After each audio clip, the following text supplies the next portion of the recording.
Today on Way I Got It Figured, we're looking at Tiger Force, David L. Bazooka, Katzenbogen. Let's check them out. The way I got it figured.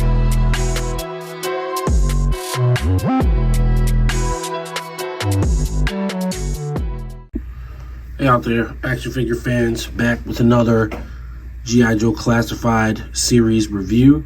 This time, Tiger Force Bazooka. I picked Bazooka up at Target for my buddy JP, who is one of our subscribers and a fellow G.I. Joe Classified collector. I'm doing this review before I deliver the figure to him because I'm not planning on buying Bazooka for myself, this version of Bazooka rather. I'm gonna wait and get the regular one. Bazooka's not necessarily my favorite character, and I would probably blame the cartoon for that. The file card Larry Hama version is much better. In any event, we're gonna do this review, check him out, to compare him to some of the other Tiger Force guys. So let's get into it. All right, first up, we got Bazooka in his package with his away jersey. Bazooka's jersey is supposed to be from the New England Patriots. And the Tiger Force version has the away version, and the 1985 version has the home jersey. Got his little rocket launcher in here, 4 rockets, backpack, and a helmet. Some decent artwork.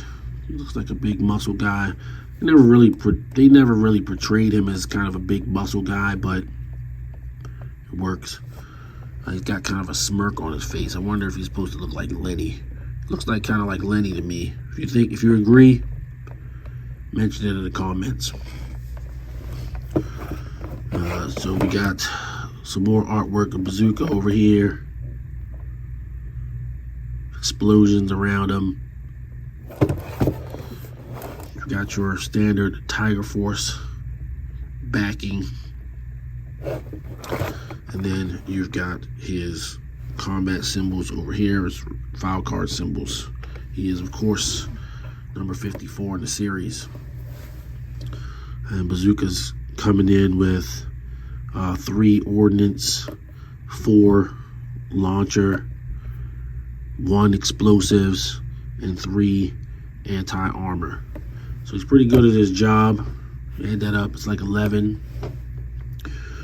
But he also would easily qualify for at least if they're gonna give him a 1 explosives, I'd say at least a 1 operating a tank, maybe a 2, because I'll show his file card here from 1985, or his Tiger Force file card from 1988. He originally was a tank driver who had determined that he could easily be killed, or at least his tank would be made inoperative by a $200 rocket launcher. So he switched to infantry and, poured all his energy into learning how to use explosive ordnance. All right, so we're gonna get him out the package and see what we can see. All right, so we've got Bazooka out of the package with all those weapons on the turntable, weapons and accessories rather, on the turntable. So obviously, in addition to a Bazooka, you get the 4 rockets, backpack, helmet, and launcher. Of all the stuff that he comes with, I think the most interesting thing, ironically, is Bazooka himself. He is partially retooled from Roadblock / Gung Ho with the pants. They come from them, and he has still the pins there, but he's got new boots that no one else has.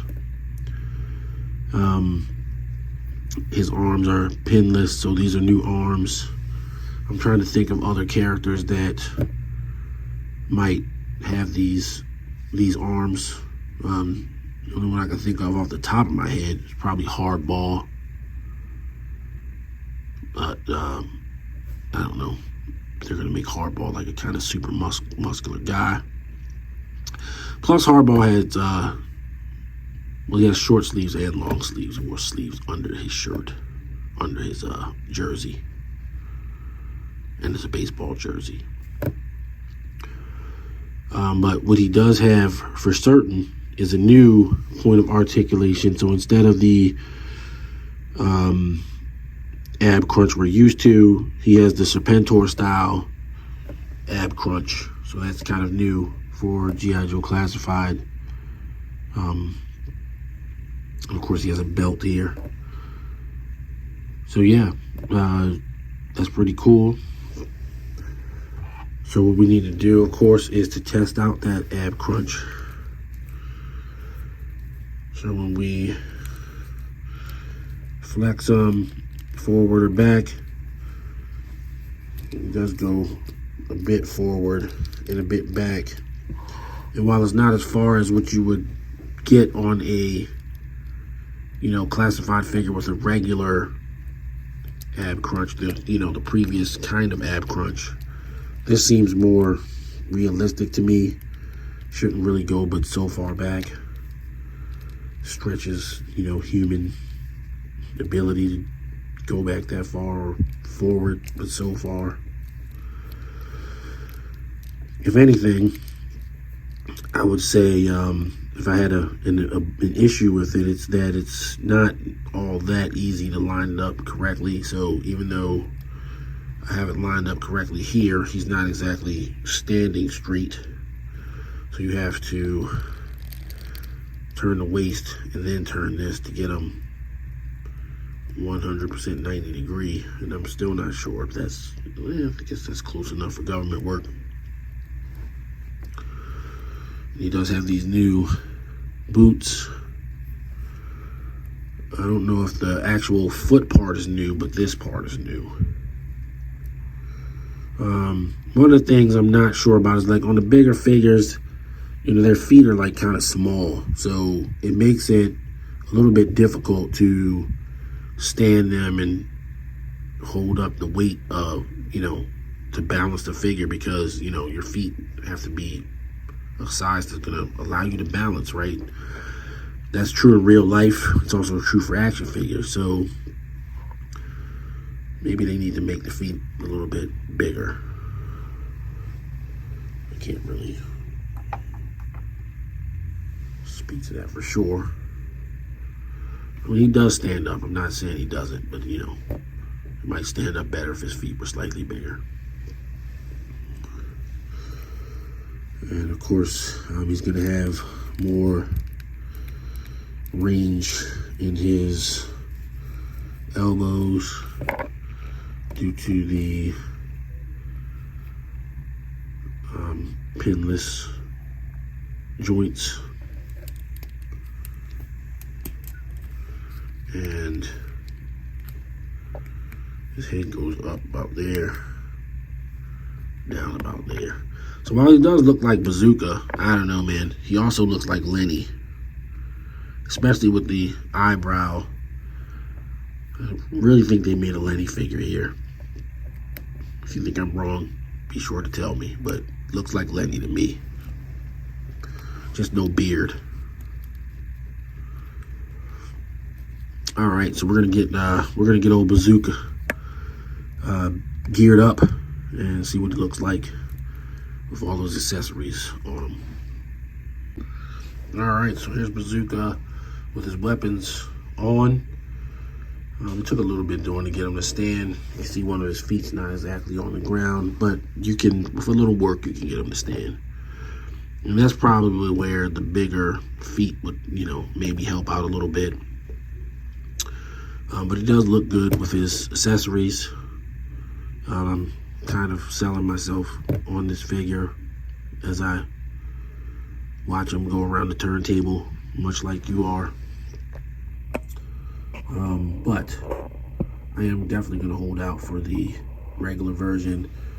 I'm going to keep my Tiger Force somewhat small.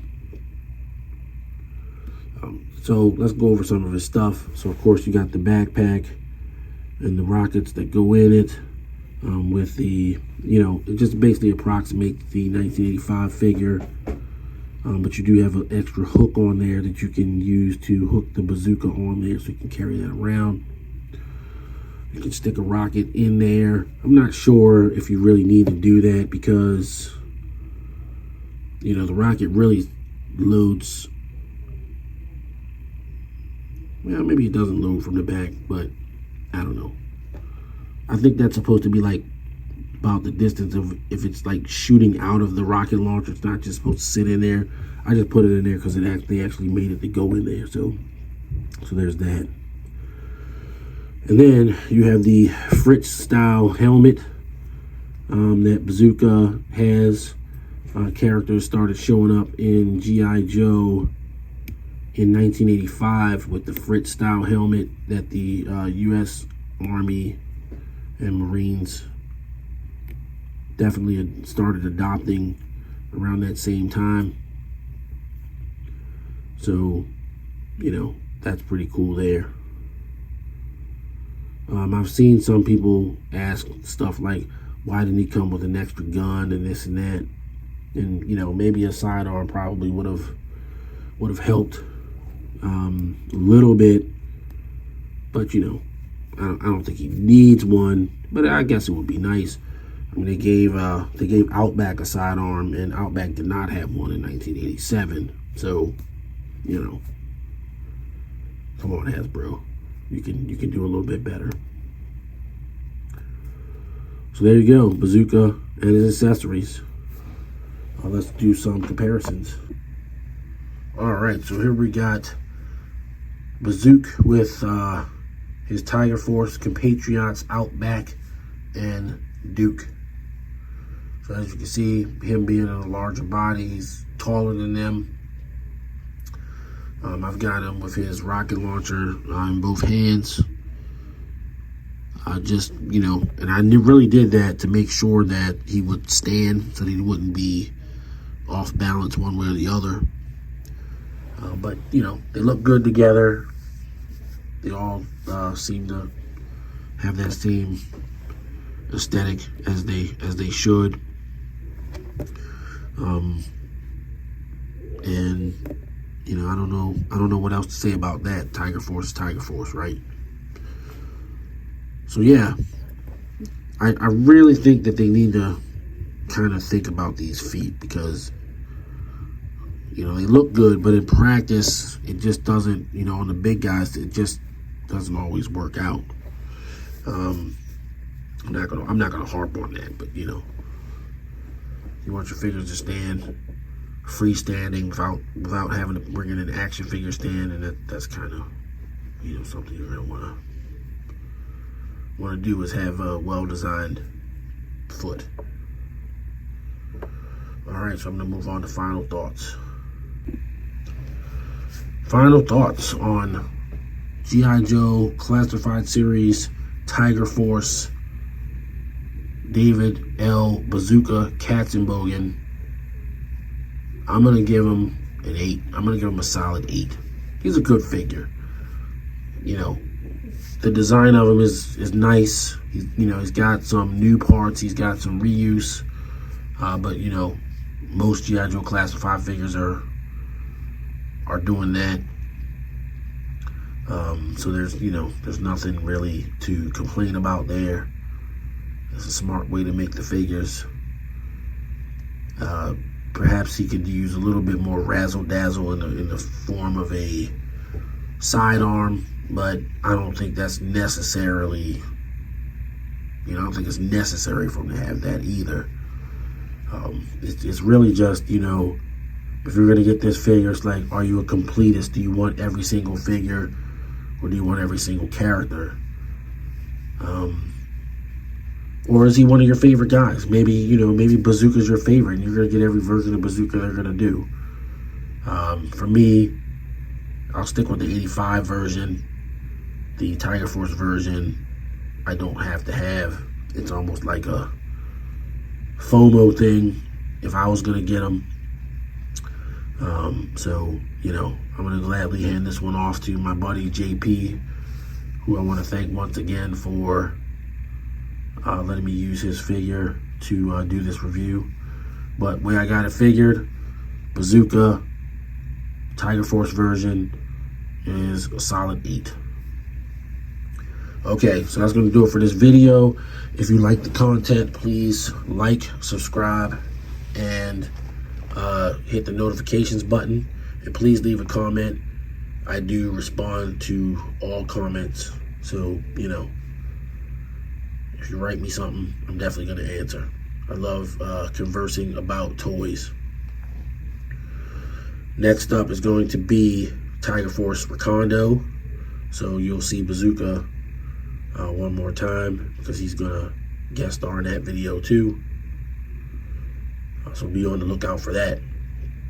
In the meantime, everybody stay safe, and I will see you on the next video. Peace.